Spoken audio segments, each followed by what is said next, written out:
అంటే సినిమా ఇప్పుడు బయట ప్రదర్శన మంచిది కాదు. ఈ పదంతోనేమంటున్నారంటే, ఇంకా ఆడవాళ్ళని తొక్కేయాలని జూస్తున్నారు మీరు. ఆళ్ళకి స్వతంత్రం వద్దా? బట్ట స్వతంత్రాన్ని గూడా మీరే జెప్తారా ఎలా యేసుకోవాలి మగవాళ్ళు? దయి మరి మీరు గూడా ధోతీలవి గట్టుకొని తిరగాలి గదా! మొత్తం కప్పుకొని అని అంటున్నారు. ఏ దానికేం మగవాడు ధోతి నీడ కప్పుకుండా ఉన్నాడు చెప్పండి నాకు? ఈ మాటకి కౌంటర్ నాది. ఏ మగవాడు సగం కడ్రాయరేసుకొని తిరుగుతున్నాడు? ఇప్పుడున్నటువంటి హ్మ్. వ్యక్తులందరూ అంతే. కూడా మీరు మొగోళ్ళతో కలిసి స్విమ్మింగ్ పూలల్లో పూర్తి అర్ధనగ్న ఏంటి 75% నగ్న ప్రదర్శన చేస్తున్నారు మీరు. హ్మ్. కూతురు, కొడుకు, భర్తతో కలిసి మీరు చేసేటువంటి నగ్న ప్రదర్శనలు చాలా కనపడుతున్నాయి బయట ప్రపంచంలో. స్విమ్మింగ్ పూల్‌లో చేసేటువంటి రీల్స్ ఇవన్నీ కూడా సమాజానికి ఏమి ఇస్తున్నారు మీరు? మరి ఏ మగవాడు తీసుకెళ్ళి తన కూతురుతో అర్ధనగ్నంగా డ్రెస్ లేకుండా కడ్రాయర్ మీద కూతురు పక్కన నిలబడ్డాడు ఎప్పుడు చూపండి నాకు. ఒకళ్ళని చూపియండి. హ్మ్. నాకు చూపియండి ఒక తండ్రి ఒక కడ్రాయర్ మీద నిలబడి, కూతురు పక్కన నిలబడి స్విమ్మింగ్ సూట్‌లో కూతురు పక్కన నిలబడిన ఎక్కడైనా చూపిస్తారా నాకు మీరు ఎప్పుడైనా?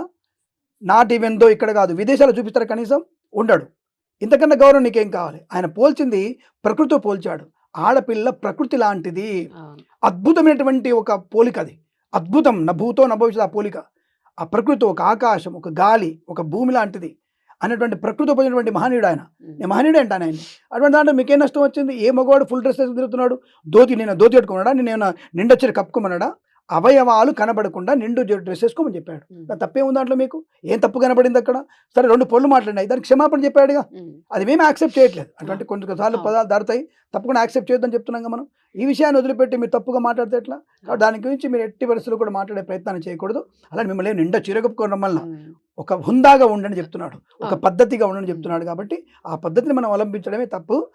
అది అవలంబించడమే మంచిది. హ్మ్. తప్ప ఇంకొక మార్గం మనకు లేదనే విషయాన్ని గమనిస్తే చాలా మంచిది. ఈ విషయాన్ని మనం ఎక్కువగా ఆయన్ని ఏదో ఆ! ఫోకస్ చేయాల్సిన అవసరం లేదు. అవసరం లేదు. ఆయన మన వదిలేసేయండి. ఆయన మంచి వ్యక్తే. ఎక్కడ కూడా పొరపాటు మాట్లాడిన వ్యక్తి కాదాయన. కానీ ముక్కుసూటి వ్యక్తి. ముక్కుసూటి వ్యక్తి కాబట్టి ఆ! కొంత తొక్కిపెట్టారు. దానికి సరైన అవకాశాలు రాకపోవచ్చు. సరే ఏదైనా సరే మనకు అనవసరం. ఆయన సొంత వెళ్ళట్లే గానీ ప్రజల్లోకి వచ్చింది కాబట్టి ఈ విషయంలో మీరేమంటారంటే హ్మ్. తప్పకుండా నేను శివాజీ గారికి సపోర్ట్ ఇవ్వక ఈవెన్ దో అమ్మా ఇప్పుడు మీరు అంటున్నారు కదా! ఇప్పుడు ఆడపిల్ల స్వతంత్రం తొక్కిపెడతారంటున్నారు కదా! మొన్న సర్పంచ్ ఎన్నికలలో దాదాపుగా 12,705 మంది ఎన్నికలొస్తే దాదాపుగా 36% ఆడోళ్ళే ఉన్నారు సర్పంచులుగా. హ్మ్. దీనికి అవును. సమాధానం నాకు చెప్పాలి మీరు. ఎవరైతే ఆడవాళ్ళని తొక్కిపెడతా అన్నారో సమాధానం చెప్పాలి. హ్మ్. తప్పకుండా మీరు.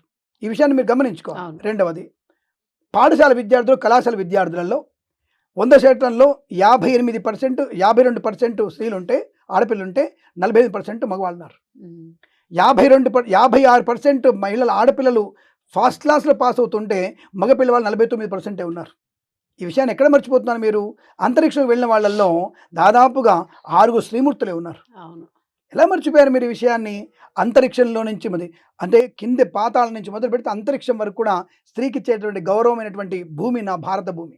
కాబట్టి నా భారత భూమిలో ఆడపిల్లకి విలువేదన్నా నాకు లేదు. ఎందుకంటే నా ఇంట్లో నా తల్లిని ఎలా గౌరవిస్తాను, నా చెల్లిని ఎలా గౌరవించాను, నా భార్యని ఎలా గౌరవిస్తాను, నా కూతురు ఇప్పుడు విదేశాల్లో చదువుకుంటుంది. నేను ఆడపిల్లని చెప్పి దాన్ని తొక్కిపెట్టలేదే. కానీ సంప్రదాయం చెప్తా నేను. నువ్వు కంపల్సరీగా బొట్టు పెట్టుకోవాలి. మన సంప్రదాయం నువ్వు పొద్దున్న లేవంగానే బొట్టు పెట్టుకోవాలి. మొహం కడుక్కొని బొట్టు పెట్టుకోవాలి. తప్ప నిండా వస్త్రాలు వేసుకోవాలి. నా భార్య ఎలా ఉంటుందో అలా ఉంటుంది. నా భార్య నాకు మాత్రమే కాముకంగా కనపడాలి. పక్కోడికి అది కనపడాల్సింది. హ్మ్. నా భార్యను చూసి నాకు 3 రావాలి. పక్కోడికి 3 రావద్దు. ఇంతకంటే ఘోరంగా చెప్పేటువంటి అవకాశం నేనివ్వను ఎవరికీ కూడా. ఇంతకంటే పచ్చిగా నేను చెప్పలేను నేను. నా అద్భుతంగా కూతురు చూస్తే చెప్పారు. నా అల్లుడికి మాత్రమే సుఖం పడాలని కోరిక కలగాలి తప్ప పక్కోడికి సుఖపడే కోరిక కలగకూడదు. అది నాశనం.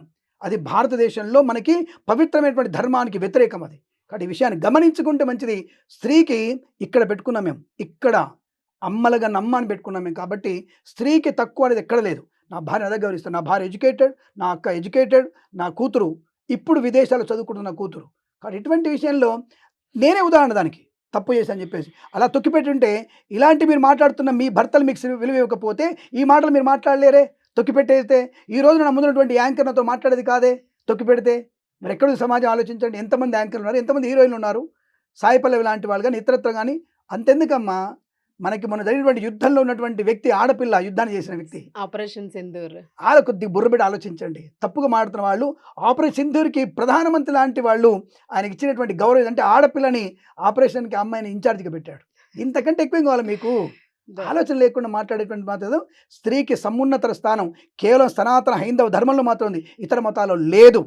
ఇతర మతాలు తొక్కి పెడతారు. కేవలం పెళ్ళాల్ని సంతానానికి కనమని చెప్తారు వాళ్ళు. సంతానం కోసమే 10 మందిని 20 మంది కనడం కోసమే వాళ్ళ మతాల్లో ఉంది. నా మతంలో మాత్రం దేవతగా పూజించేటువంటి బాల పూజ స్త్రీ పూజ, సువాసిని పూజ నా మతంలోనే ఉంది, నా ధర్మంలో ఉంది. కాబట్టి ఇంతకంటే మీరు ఎక్కువ దిగజారి మాట్లాడకండి, అంతకంటే ఎక్కువ దిగజారి మేము మాట్లాడాల్సి వస్తుంది. స్త్రీకి మా హృదయంలో, మా శిరస్సు మీద కూడా వారికి స్థానం ఉంది. ఈ విషయాన్ని గమనించుకుంటే మంచిది. నేను శివాజీ గారికి మాత్రం సంపూర్ణమైనటువంటి మద్దతు ఇచ్చేటువంటి అవకాశాన్ని ఉంటుంది. సో మద్దతు దానికి ఇస్తున్నాను. ఆ మద్దతు ఆయన